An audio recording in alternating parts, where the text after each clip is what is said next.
dit que la trahison fait le plus mal quand elle vient de celui en qui on a le plus confiance. Je n'avais jamais vraiment compris ça, jusqu'à cette soirée où je me suis retrouvé seul à une table illuminée à la bougie, face à une chaise vide. Sophie devait être là. À la place, elle était dans une boîte de nuit, à rire dans les bras de son ex, oubliant complètement l'homme qui avait prévu de la demander en mariage ce soir-là. Mais l'histoire véritable n'est pas celle de la façon dont elle m'a brisé le cœur. C'est celle de la façon dont j'ai disparu de son monde et dont je me suis effacé de sa vie comme si elle n'avait jamais existé. Et 2 ans plus tard, quand elle m'a enfin retrouvé, je ne l'ai même pas reconnue. Du moins, c'est ce que je lui ai fait croire. Mais remontons un peu en arrière, à ce jour funeste qui a partagé ma vie en un avant et un après. Je ne me considérais pas comme un grand romantique, mais pour Sophie, je voulais que tout soit parfait. On ne fête pas tous les jours ses 30 ans, et après 5 ans ensemble, je trouvais que c'était le moment idéal pour passer à l'étape suivante. J'avais tout organisé dans les moindres détails. Un dîner sur le toit-terrasse du Lanterne, le même endroit que pour notre premier vrai rendez-vous. L'endroit avait cette lumière dorée chaleureuse le soir, avec du jazz doux en fond et une vue sur tout Paris qui scintille.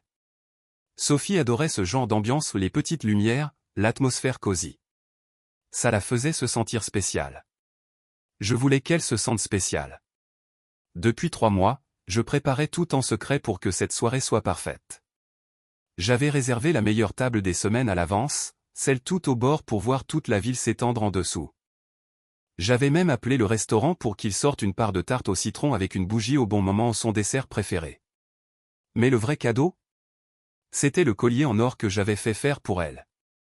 Délicat, simple, exactement le style qu'elle aimait. Au dos du pendentif, j'avais fait graver la date de notre officialisation. Je voulais quelque chose qu'elle pourrait porter tous les jours, quelque chose qui lui rappellerait nous deux. Et puis, bien sûr, il y avait la bague. J'avais passé des semaines à la choisir. Pas trop clinquante, pas trop grosse, mais intemporelle. Un diamant taille brillant serti sur une monture en platine classique, élégant, parfait pour elle. J'avais même demandé l'avis de sa meilleure amie, Léa, pour être sûr de ne pas me tromper. Léa était ravie, elle n'arrêtait pas de répéter que Sophie allait adorer. Elle va pleurer, tu sais, m'avait dit Léa en riant devant son café. Elle attend ça depuis longtemps, Lucas. Elle va être aux anges. J'espérais qu'elle avait raison. Je gardais la bague dans un petit écrin de velours, bien au fond de la poche intérieure de ma veste. De temps en temps, je tapotais ma poitrine pour vérifier qu'elle était toujours là. Une manie nerveuse, mais je ne pouvais pas m'en empêcher. Ce soir était le grand soir. Pendant 5 ans, Sophie avait été mon univers. On s'était rencontrés à un barbecue chez des amis, à une époque où je ne cherchais rien de sérieux. Elle sortait juste d'une relation compliquée, et on s'est croisés au bon moment, je suppose. Je me souviens encore de son rire ce soir-là, de la façon dont elle fronçait le nez quand elle me taquinait sur mes talents de grillardin désastreux. On avait tout de suite accroché. Au début, tout était simple. Balade nocturne en voiture, week-ends improvisés, discussions jusqu'au petit matin sur tout et rien. Elle était intelligente, drôle, le genre de personne qui illumine une pièce sans effort. Et puis, elle était magnifique, aux longs cheveux châtains, yeux marrons chaleureux, un sourire qui me faisait fondre. Je ne croyais pas vraiment au destin, mais avec Sophie, tout semblait s'emboîter naturellement. Bien sûr, aucune relation n'est parfaite. On avait une autre lot de disputes, comme tous les couples. Elle pouvait être têtue, et parfois elle se perdait dans son monde, oubliant de répondre aux messages ou me laissant attendre quand on avait rendez-vous. Mais ça n'avait jamais été grave. On finissait toujours par arranger les choses. C'est ça, l'amour, non? C'est pour ça que cette soirée comptait autant. Je voulais lui montrer que j'étais sérieux, que je voyais un avenir avec elle. Que je n'étais pas juste à l'aise, j'étais engagé. Alors j'ai passé toute la journée à m'assurer que tout soit parfait. J'ai quitté le travail plus tôt, je suis rentré, je me suis rasé, j'ai enfilé la veste bleu marine qu'elle disait toujours me donner l'air, classe. J'ai même fait cirer mes chaussures, pour être impeccable. Sophie était sortie toute l'après-midi au soi-disant pour une manucure avec Léa, ce qui m'arrangeait, ça me laissait le temps de tout préparer. À 18h30 précise, je l'ai appelée. Salut, ma belle. Tu es presque prête? Elle a ri, essoufflée. Presque. Léa et moi on a perdu la notion du temps. Je fais vite, promis. J'ai souri en secouant la tête. Je t'attends. J'ai pris le petit sac cadeau avec le collier dedans, vérifié une dernière fois la bague dans ma poche, et je suis parti. La route jusqu'aux lanternes était fluide, le soleil commençait à se coucher, baignant tout dans une lumière orangée douce. C'était une de ces soirées de printemps parfaites, fraîches mais pas trop, où on peut dîner en terrasse sans grelotter. Quand je me suis garé, j'ai senti l'excitation monter. C'était le moment. Dans quelques heures, tout allait changer. J'ai donné mes clés au voiturier, ajusté ma veste, et je suis entré. Le maître d'hôtel m'a reconnu tout de suite. « Monsieur Dupont, votre table est prête. » J'ai hoché la tête et je l'ai suivi à travers la salle aux lumières tamisées. Le restaurant était exactement comme dans mon souvenir, éclairage chaleureux, élégant sans être guindé, murmure des conversations et tintement des verres. Notre table était bien celle que j'avais demandée, dans le coin avec la plus belle vue sur Paris. Je me suis assis, la main posée sur l'écrin dans ma poche. Il ne restait plus qu'à attendre. J'étais là, à fixer la chaise vide en face de moi, essayant de ne pas laisser le nœud dans mon estomac se serrer davantage. Le restaurant était animé, rempli de rires doux, du tintement des couverts contre les assiettes, des conversations discrètes sur le fond de jazz léger. C'était l'ambiance parfaite. Exactement le genre d'endroit que Sophie adorait. Table à la bougie, grande baie vitrée donnant sur la ville, serveur en chemise blanche impeccable. C'était chic sans être prétentieux, élégant sans en faire trop. J'avais choisi cet endroit exprès un autre endroit. Mais elle n'était pas là. J'ai regardé ma montre. 19h30. Elle était en retard. Ça n'avait rien d'inhabituel chez Sophie. Elle avait toujours une petite chose de dernière minute, un dernier accord avant de sortir. Au début, ça me rendait fou, mais avec le temps, j'avais appris à faire avec. Je tapotais des doigts sur la table, jetant des regards autour de moi. Le serveur était déjà passé 2 fois pour savoir si je voulais commander, et les 2 fois je l'avais renvoyé en disant que j'attendais quelqu'un. À 19h45, je lui ai envoyé un message. « Tout va bien ? Je suis à la table. J'ai hâte de te voir. » Je suis resté léger, je ne voulais pas paraître agacé. Peut-être qu'elle avait perdu la notion du temps, ou qu'il y avait des bouchons. Quelques minutes passent. Pas de réponse. Je me suis dit de ne pas m'inquiéter. Peut-être qu'elle conduisait et ne pouvait pas répondre. Peut-être qu'elle cherchait une place. J'ai ajusté les couverts devant moi, redressé la serviette sur mes genoux, et essayé d'ignorer la petite voix dans ma tête qui me disait que quelque chose clochait. Le serveur est repassé, l'air neutre. « Vous désirez un apéritif en attendant ?» J'ai hoché la tête. « Un whisky, sec. » Il a souri poliment, noté, et s'est éloigné. 20h. Toujours pas d'appel. Pas de message. J'ai sorti mon téléphone et fixé l'écran, comme si j'avais pu rater une notification. Rien. J'ai pris une grande inspiration pour garder mon calme. Sophie n'était pas le genre à oublier un truc pareil. C'était son anniversaire, bon sang. Elle en parlait depuis des semaines comment elle voulait marquer le coup, fêter ses 30 ans dignement. Ce n'était pas juste un dîner. C'était la soirée. J'ai bu une gorgée lente de whisky, laissant la chaleur se diffuser dans ma poitrine. Je n'étais pas encore en colère. Juste, perplexe. Je l'ai appelé. Ça sonne. 1 fois. 2 fois. 3 fois. Puis le répondeur. Sa voix joyeuse et taquine, « Salut, c'est Sophie. Je suis sûrement en train d'être fabuleuse, alors laisse un message. » J'ai raccroché sans rien dire. Là, le nœud dans mon estomac était assez serré pour me donner la nausée. Je tambourinais sur la table, passant en revue toutes les hypothèses. Peut-être un problème de voiture. Peut-être que son téléphone était déchargé. Peut-être un imprévu dont elle n'avait pas eu le temps de me parler. Peut-être. 20h15. Le restaurant se remplissait. D'autres couples s'installaient, occupant les tables vides autour de moi. Un groupe à côté riait fort, portait un toast. J'ai surpris le serveur qui me jetait un regard, cette fois avec une pointe de pitié. J'ai senti une vague de gêne me monter au cou. Elle ne viendrait pas. Je ne savais pas comment, mais je le savais. Pourtant, je n'étais pas prêt à partir. Pas encore. J'ai envoyé un autre message, plus court. Ça va ? Pas de réponse. J'ai fait signe au serveur. L'addition, s'il vous plaît. Il a hésité, comme s'il voulait demander si j'étais sûr, puis il a hoché la tête. Bien sûr, monsieur. Quand il l'a apporté, j'avais déjà sorti mon portefeuille. J'ai payé en espèces, pour éviter d'attendre le retour de la carte. Je suis resté encore quelques minutes, à fixer mon assiette intacte, le verre de whisky maintenant vide. Puis, enfin, j'ai ouvert les réseaux sociaux sur mon téléphone. Et c'est là que je l'ai vu. J'étais là, à fixer mon téléphone, le pouce immobile sur l'écran. Je voulais juste vérifier rapidement si Sophie avait posté quelque chose, peut-être un indice sur où elle était ou pourquoi elle n'était pas venue. Je n'attendais pas grand-chose. Mais dès que la page s'est chargée, mon estomac s'est retourné. Tout en haut de mon fil d'actualité, il y avait une story en direct postée par une amie commune, Rachel. Une vidéo floue et rapide d'une boîte de nuit, lumière néon qui clignote, basse qui résonne. D'abord juste des gens qui dansent, des verres qui s'entrechoquent, des rires. Puis la caméra a pivoté, et j'ai retenu mon souffle. C'était elle.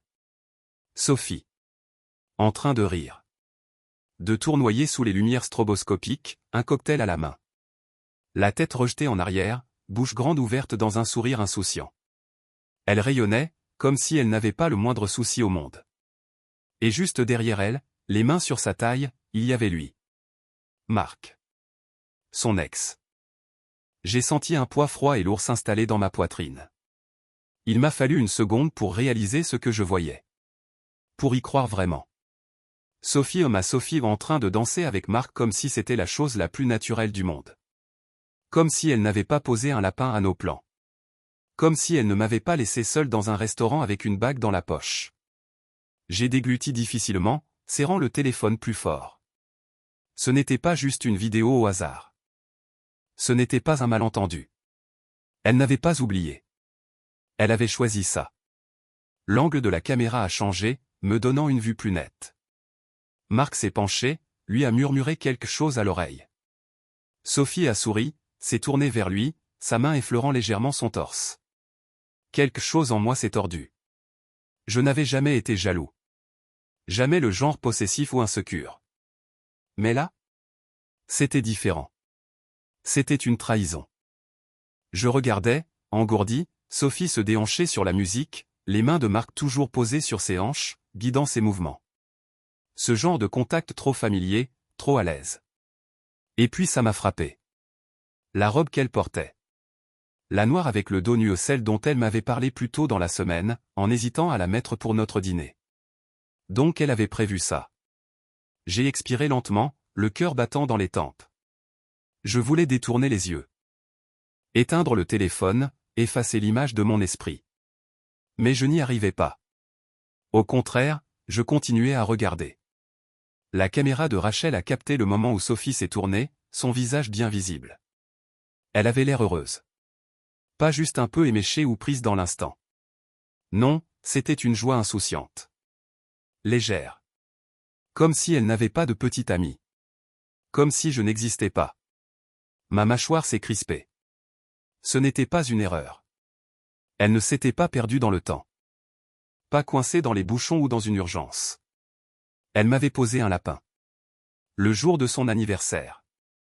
Le soir de notre soirée. Pour lui. J'ai expiré lentement, essayant de digérer ce que je voyais, mais je n'entendais plus que mon cœur qui cognait dans mes oreilles. Je me sentais stupide. Comme un idiot fini. Toute cette soirée, la réservation, le collier, la bague, tout ça pour rien. Pendant que j'attendais, imaginant le moment où je mettrais un genou à terre pour lui demander de passer sa vie avec moi, elle était là-bas. Avec lui. J'ai enfin éteint l'écran et posé le téléphone face contre table. Un instant, je suis resté là, à fixer la bougie qui vacillait devant moi, indifférente au fait que mon monde venait de basculer. Je me sentais vide. Pas encore en colère. Juste creux. Comme si on m'avait donné un coup de poing dans le ventre sans que je ressente encore la douleur. Le serveur est réapparu, hésitant. « Monsieur, désirez-vous » ? « Non » ai-je coupé, me levant si vite que ma chaise a raclé le sol. J'ai serré la mâchoire, le pouls battant d'une colère froide et tranchante. Je n'allais pas rester là, dans ma voiture, à fixer mon téléphone comme un pauvre type pendant que ma copine, la femme à qui je comptais demander sa main ce soir, se jetait dans les bras d'un autre. Non. J'allais la trouver. J'allais la regarder dans les yeux. Et j'allais m'assurer qu'elle comprenne exactement ce qu'elle venait de jeter aux orties. Je ne me souviens pas beaucoup du trajet jusqu'à la boîte, juste que mes mains serraient fort le volant et que ma mâchoire me faisait mal à force de la crisper. Mon esprit tournait en boucle cette fichue vidéo, Sophie qui rit, Sophie qui ondule, les mains de Marc qui agrippent sa taille comme si elles y avaient tous les droits. La boîte n'était pas loin, 10 minutes à peine du restaurant, mais j'y suis arrivé en moitié moins de temps. Je me suis garé sur le parking, à peine regardé en coupant le moteur et en sortant. La basse résonnait à travers le bitume, pulsation régulière qui faisait écho à la colère qui bouillonnait en moi. Je ne savais même pas ce que j'allais faire en la voyant. Lui demander pourquoi. Exiger une explication? Ou juste rester planté là comme un idiot à attendre qu'elle me mente en face? Peu importe. J'y allais. Le videur m'a à peine regardé en me laissant passer, trop occupé avec un groupe de filles qui riaient en entrant.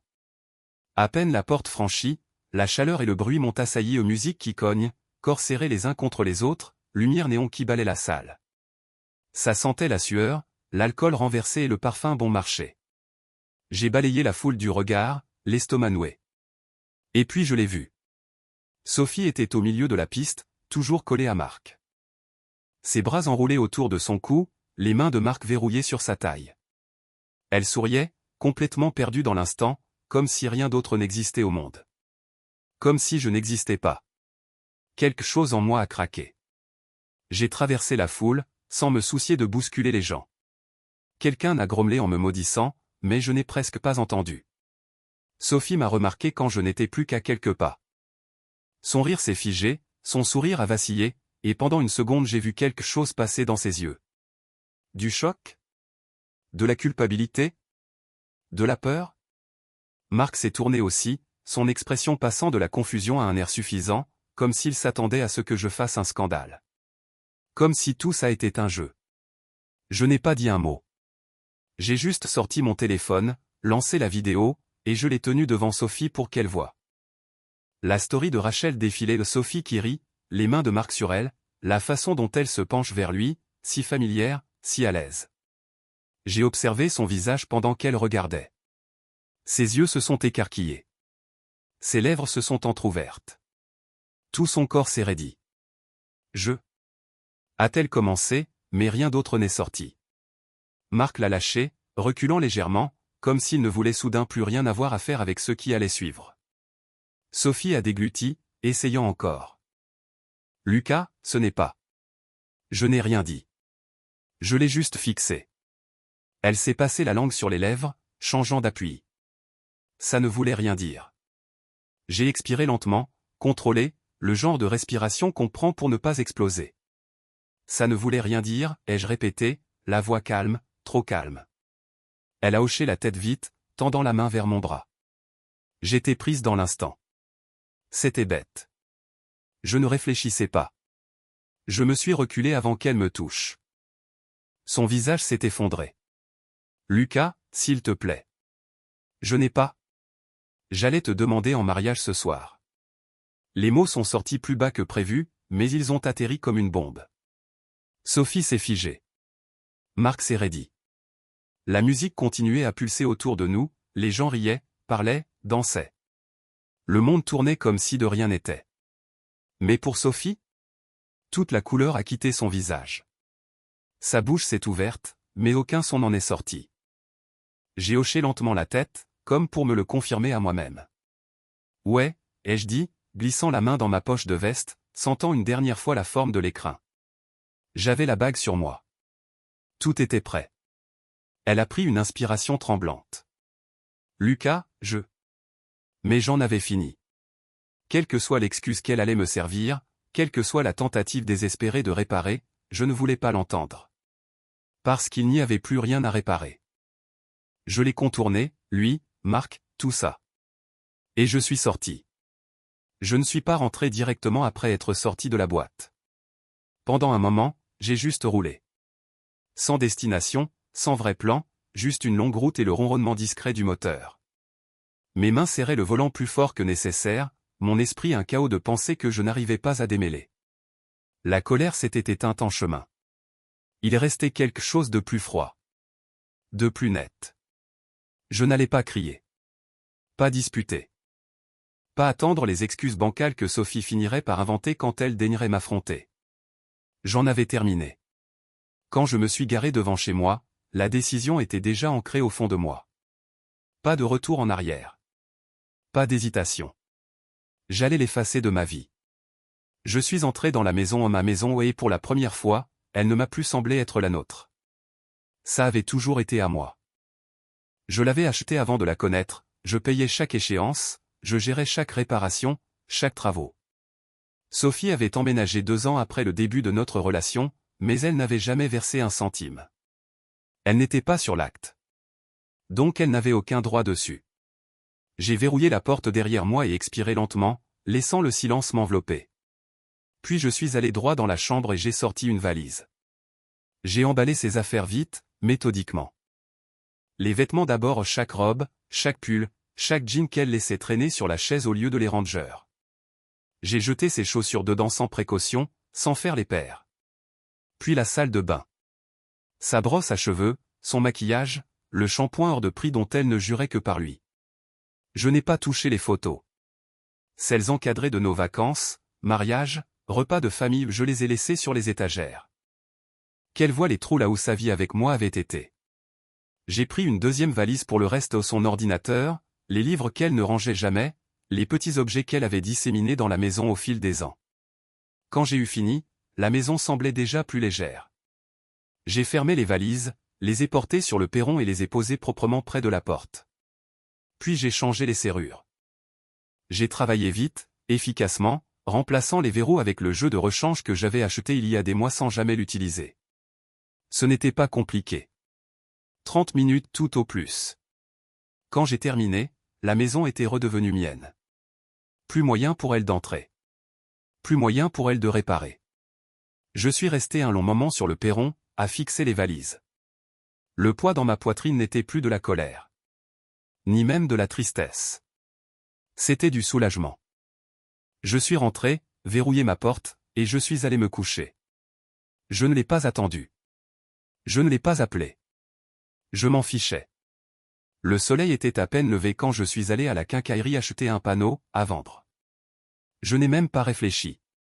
Sophie avait déjà souillé cette maison, en avait fait quelque chose que je ne voulais plus. Je n'allais pas perdre mon temps à la rendre à nouveau vivable.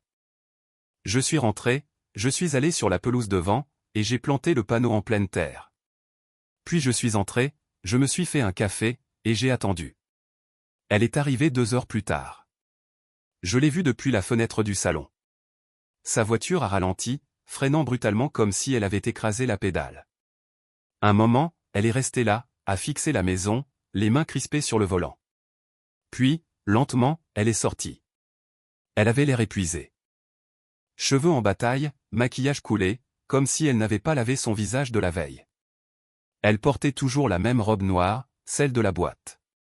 Celle qu'elle portait pendant qu'elle était collée à lui. Je l'ai regardée s'approcher du perron, les pas hésitants. Elle a d'abord vu les valises. La confusion, puis la compréhension. Puis la panique. Elle s'est précipitée vers la porte, fouillant son sac, sortant sa clé. Et elle s'est figée.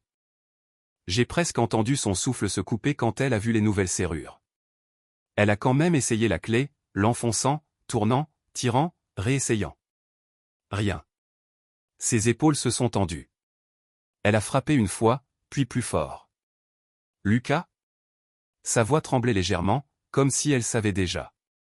Lucas, tu es là. J'étais là. Mais je n'ai pas répondu. Elle a frappé encore. Lucas, s'il te plaît, ouvre juste la porte. On peut parler, d'accord?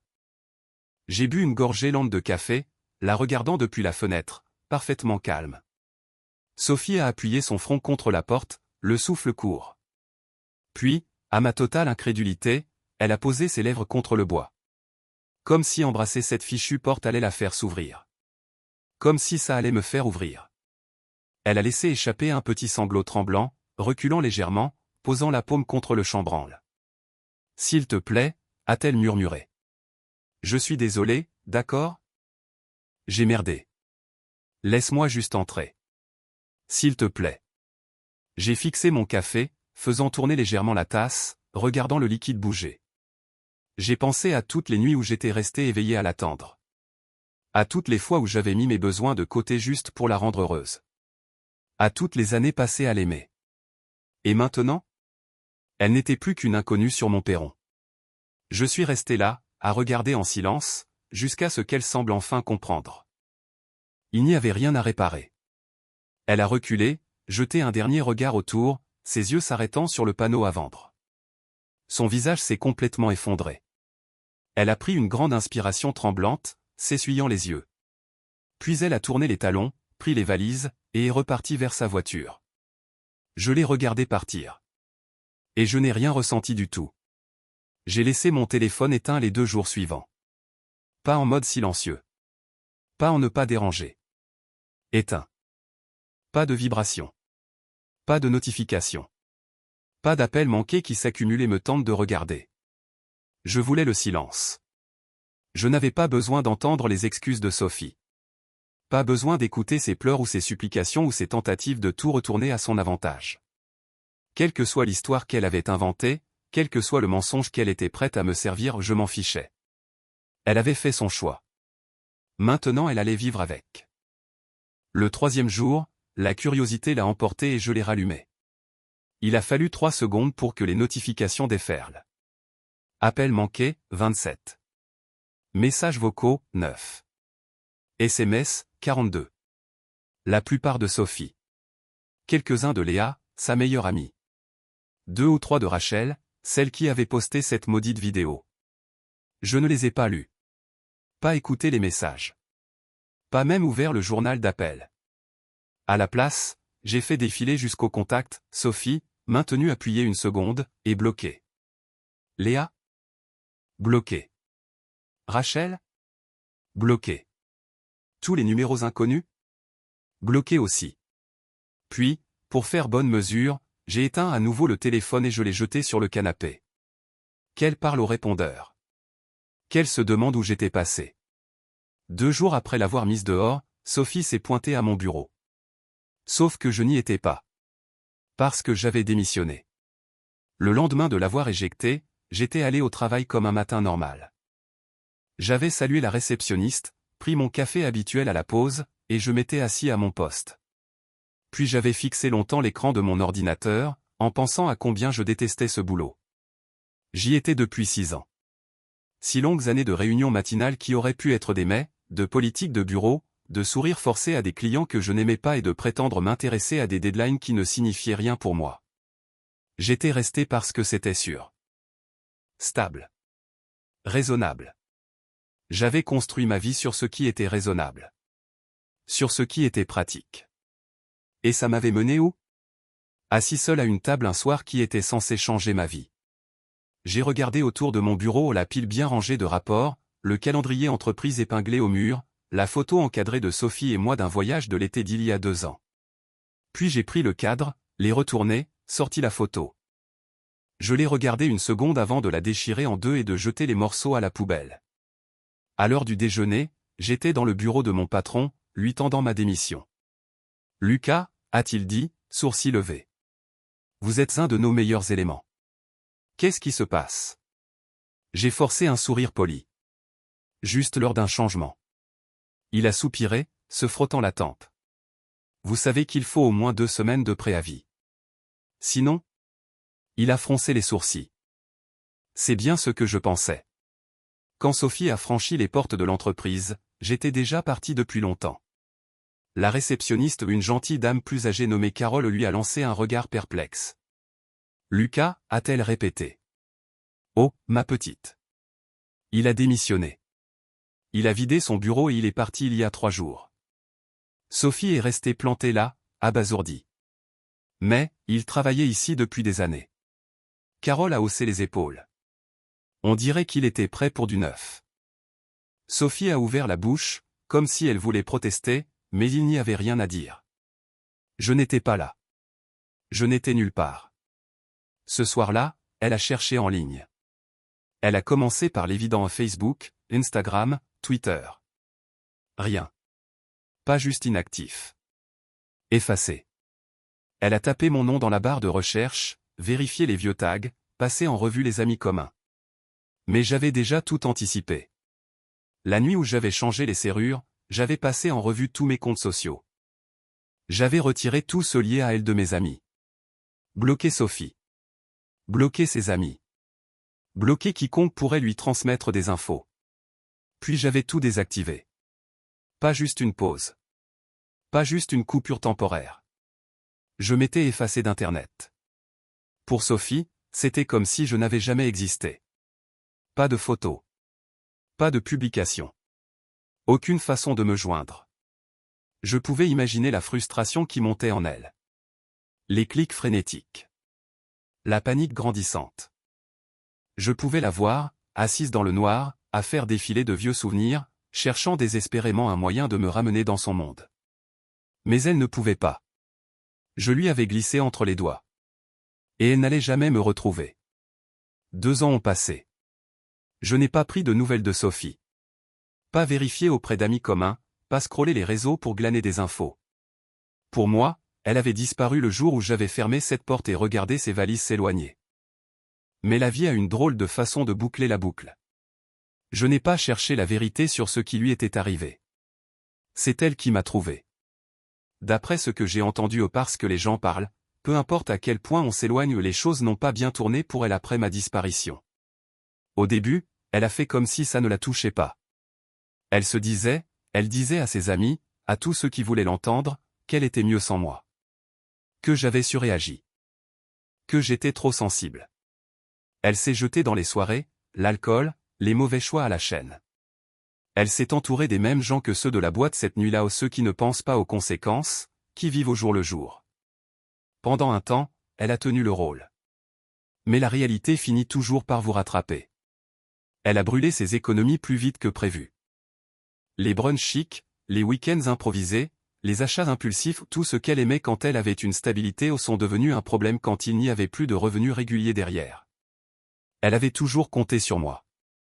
Sur mon boulot, mon salaire, la maison que je fournissais. Et quand je suis parti, elle s'est rendue compte qu'il ne lui restait pas grand-chose.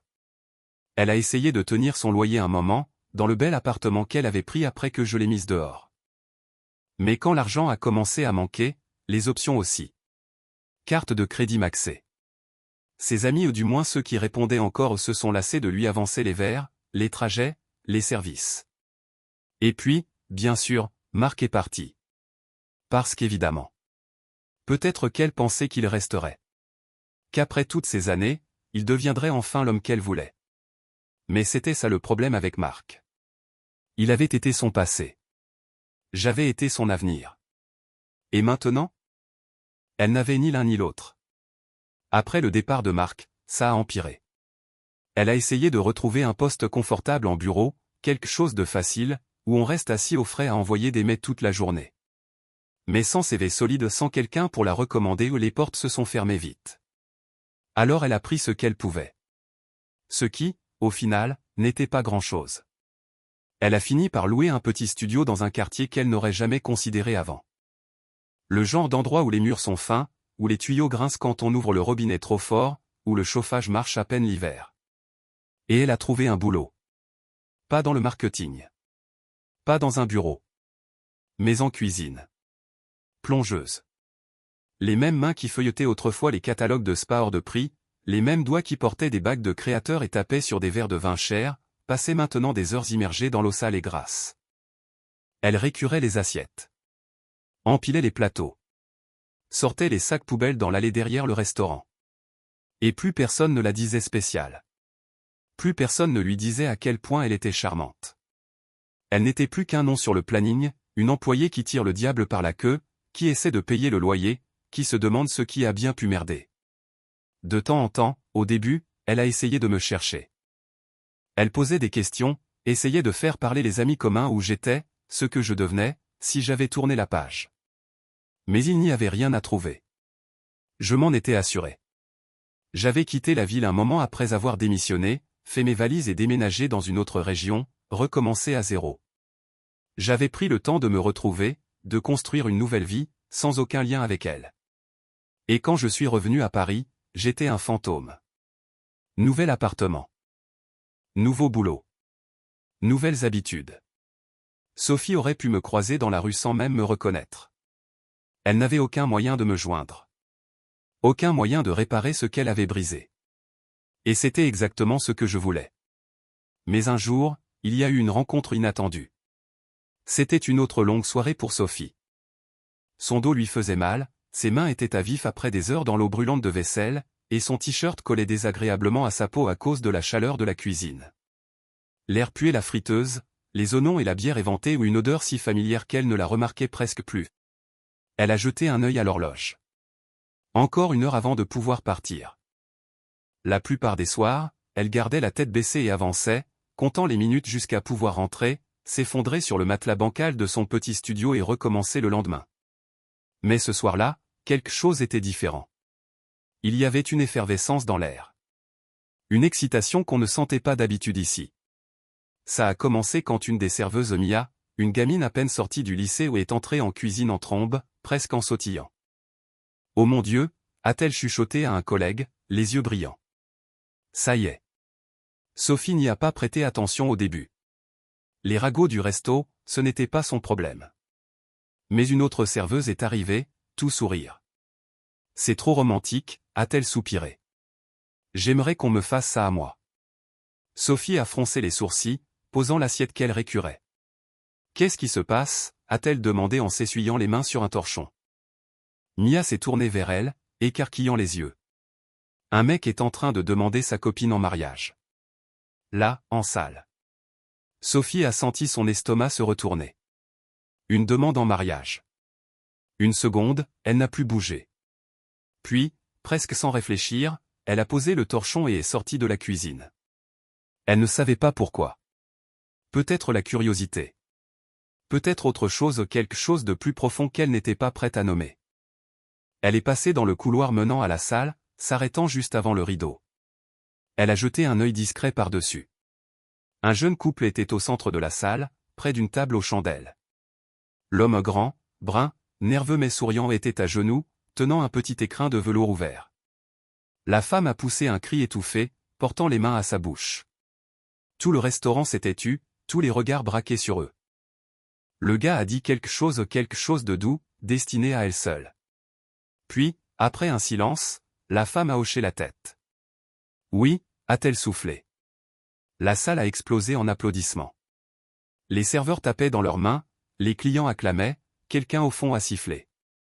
Le couple fraîchement fiancé s'est enlacé, la femme essuyant ses larmes, l'homme glissant la bague à son doigt. Sophie est restée figée. À regarder. À se souvenir.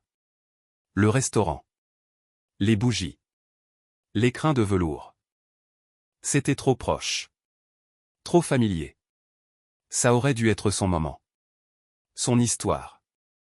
Mais elle l'avait jeté. Son cœur cognait. Elle a reculé d'un petit pas, agrippant le chambranle. Et c'est là qu'elle m'a vu. J'étais assis près du bar, regardant la scène avec un petit sourire tranquille. J'avais l'air bien mieux qu'elle ne s'en souvenait. Cheveux un peu plus courts, visage plus marqué, comme si le temps m'avait affiné plutôt qu'usé. J'étais détendu, à l'aise, comme si j'étais à ma place. Et je n'étais pas seul. Une femme était assise à côté de moi, riant doucement en se penchant contre mon épaule. Elle était magnifique mais élégante sans effort, le genre de beauté qui n'a pas besoin d'être annoncée. Sa main reposait légèrement sur mon bras, ses doigts effleurant ma manche d'un geste intime et familier. Le souffle de Sophie s'est coupé. Son estomac s'est noué si fort que c'était presque douloureux. Pendant 2 ans, elle avait cherché le moindre signe de moi. Et maintenant, j'étais là. Juste devant elle. Comme si le destin l'avait ramenée dans le passé juste pour lui rappeler exactement ce qu'elle avait perdu. Je l'ai senti avant de la voir. Ce poids dans l'air, comme si quelque chose me tirait. J'ai légèrement tourné la tête, et elle était là au Sophie. Les yeux écarquillés, le visage pâle, les lèvres entr'ouvertes comme si elle peinait à respirer. Une seconde, elle est restée figée, comme si elle n'était pas sûre de devoir s'approcher. Comme si elle avait peur que je disparaisse à nouveau. Puis, soudain, elle a bougé. Elle s'est frayé un passage dans la foule, manquant renverser un serveur avec son plateau de verre. Quelqu'un l'a insultée, mais elle n'a même pas scié. Toute son attention était sur moi. J'ai expiré lentement, posant mon verre. Et voilà. Lucas? Sa voix s'est brisée quand elle m'a atteint, les mains tremblantes. Oh mon Dieu. C'est vraiment toi. Je n'ai rien dit. Juste regardé. De près, elle était différente. Pas juste changée par le temps, c'était plus profond. Ses yeux n'avaient plus la même flamme. Sa posture n'était plus aussi assurée. Il y avait de fines rides au coin de sa bouche, celles qui viennent de l'inquiétude, pas du rire. La vie l'avait marquée. Elle a dégluti, ses doigts s'agitant sur ses côtés. Elle a hésité, puis secoué la tête. Lucas, je suis tellement désolé. Je te jure, je n'ai jamais voulu. J'ai penché la tête, la regardant comme si j'essayais de remettre son visage. Comme si c'était une inconnue que je venais de croiser.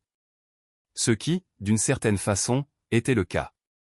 Elle a continué, les mots se bousculant dans un flot désespéré. J'ai fait une erreur, d'accord? J'étais bête. J'ai tout perdu, Lucas. Je t'ai perdu. Sa voix s'est cassée, elle a tendu la main vers mon bras. S'il te plaît, est-ce qu'on peut juste?